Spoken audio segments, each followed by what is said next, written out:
এবারের গ্রীষ্মে বিদ্যুতের চাহিদা মাথায় রেখে গ্যাস ফার্নেস অয়েল থেকে উৎপাদন বাড়ানো এবং আদানির কেন্দ্রের পুরো সক্ষমতা ব্যবহার করতে চায় সরকার। বিদ্যুৎ উপদেষ্টা বলেছেন, অতিরিক্ত তাপমাত্রাতেও লোডশেডিং থাকবে ১৫০০ মেগাওয়াটের নিচে।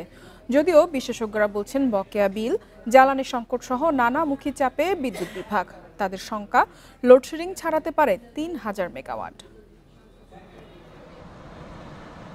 আসছে রমজান মাসে দেশে বিদ্যুতের চাহিদা পৌঁছাতে পারে ১৫,৫০০ মেগাওয়াটে। বিদ্যুৎ বিভাগ বলছে, এ সময় দেশব্যাপী নিরবচ্ছিন্ন সরবরাহ থাকবে। গ্রীষ্মে সেচ মৌসুম ও অতিরিক্ত গরমে শীতাতপ যন্ত্রের ব্যবহারে বাড়ে বিদ্যুতের চাহিদা। গত বছর সর্বোচ্চ উৎপাদন ১৬,৪৭৭ মেগাওয়াট থাকলেও বেশিরভাগ সময় মিলেছে ১৫,০০০-এর মধ্যে। তখন লোডশেডিং ছাড়ায় ২,০০০ মেগাওয়াট। এবার গ্রীষ্মে বিদ্যুতের সর্বোচ্চ চাহিদা ধরা হচ্ছে ১৮,০০০ মেগাওয়াট। চাহিদা মেটাতে আদানির ঝাড়খণ্ডের কেন্দ্র থেকে পুরো সক্ষমতার বিদ্যুৎ চাওয়া হয়েছে। জোর দেওয়া হচ্ছে গ্যাস ফার্নেস অয়েল ভিত্তিক কেন্দ্রগুলোতে। আমরা ১৮,০০০ মেগাওয়াট চাহিদা ধরে আমরা কাজ করতেছি, কিন্তু আমাদের যে অ্যাভেলেবল যে বিদ্যুৎ যে অ্যাভেলেবল হবে সেটা আমাদের এখন প্রাথমিক হিসাব অনুযায়ী আমরা দেখতে পাচ্ছি যে ৭০০ থেকে ১৪০০ মেগাওয়াট পর্যন্ত লোডশেডিং করতে হতে পারে।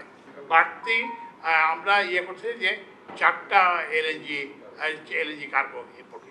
বিশেষজ্ঞরা বলছেন, বেসরকারি খাতের কেন্দ্রগুলোর কাছে বিদ্যুৎ উন্নয়ন বোর্ডের বড় অঙ্কের বকেয়া। আদানি থেকে বিদ্যুৎ আমদানির বকেয়া বিল পরিশোধেও গতি কম। সেই সঙ্গে শিল্প, সার কারখানায় গ্যাস নিশ্চিত করে বিদ্যুতের সরবরাহ বাড়ানো সম্ভব নয় বলে মনে করছেন তারা। এই বছর কতখানি গরম পড়বে সেটাও আমরা জানি না।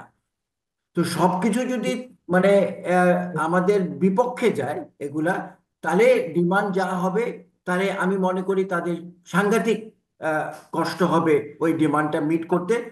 সরকার তো নিজেই বলেছে ১৫০০ মেগাওয়াট। আমার হিসাব এটা ৩০০০ মেগাওয়াট পর্যন্ত এটা সময় সময় লোডশেডিং করতে হবে।